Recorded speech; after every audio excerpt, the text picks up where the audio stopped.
Born in 1952 in Northern Ireland, Dr. Clarke practiced medicine back home for 9 years before venturing into Uganda. He settled in Luweero in the Central Region in 1987, and it has been a memorable 26 years in Uganda.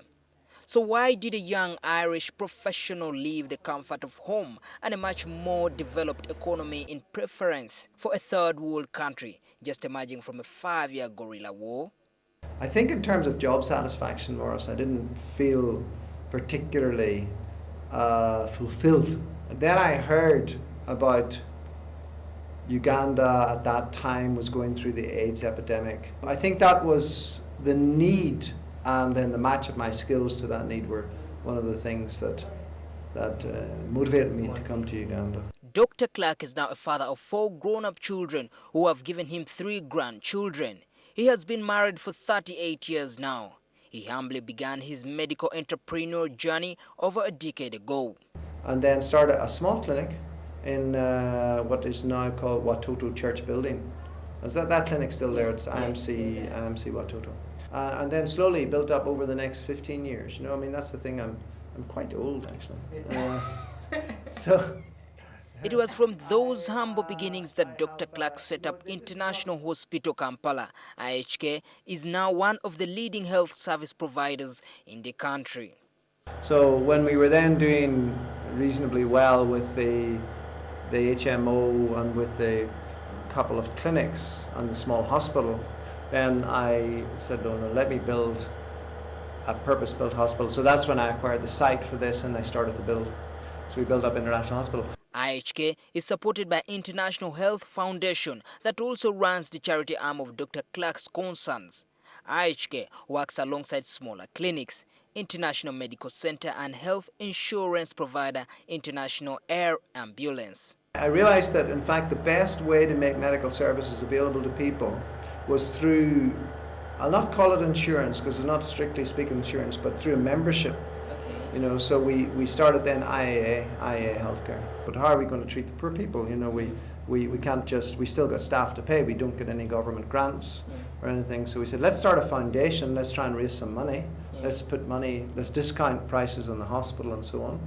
And so that we can reach out to the poor. So we did that, and then we've started programs within that, like Touch Na Mwongo, which reaches out to people with HIV and TB in the community. And then in Luweero we have a community clinic again with mother and child health services and people with TB and so on. Dr. Clarke is proud of his achievements so far, which he puts down to perseverance even when he believes there is still a lot to be done. This is his advice to Ugandans. And this temptation to get rich quickly has really poisoned Ugandans. And I think that honestly I see Kenyans often as being more consistent in terms of the work that they'll put in, and Ugandans are looking for a way in which they can actually, you know, they make the big score. But that's really a bad thing for Ugandan society. We all work steadily and constantly and become better and better at what they do. The man who will soon make 60 years has not had it plain sailing. Over a decade ago, he was diagnosed with cancer, which nearly took his life. I first had cancer about 20 years ago. It was very advanced. I had it in my lungs, I had it in my back, I had it all through me. But fortunately, the type of cancer that it was very, very sensitive to chemotherapy. Came back, I got a great big lump in my neck. This time it was in my lymph nodes. And of course that was very disappointing because I thought, it's clear. So I had to go through the same cycle. The problem with my particular cancer treatment was that it was a real endurance test. They say man is a political animal, so it was just a matter of time before Dr. Clarke ventured into politics last year. And in February 2011, he was elected with a landslide as the Machinda Division chairman. How was the campaign? Did your color and language prove to be a serious barrier for you? And how did you overcome this challenge, giving you a landslide victory? You know, it was tough for me, but and of course I used a translator. Someone said before I started the campaigning, they said, oh well, you know, you'll not be able to do rallies because you know you don't have the language. People, I think, thought that there would be a lot of politics and you would have arguments with the councillors and that stuff. That is not the case. I get on fine with my council.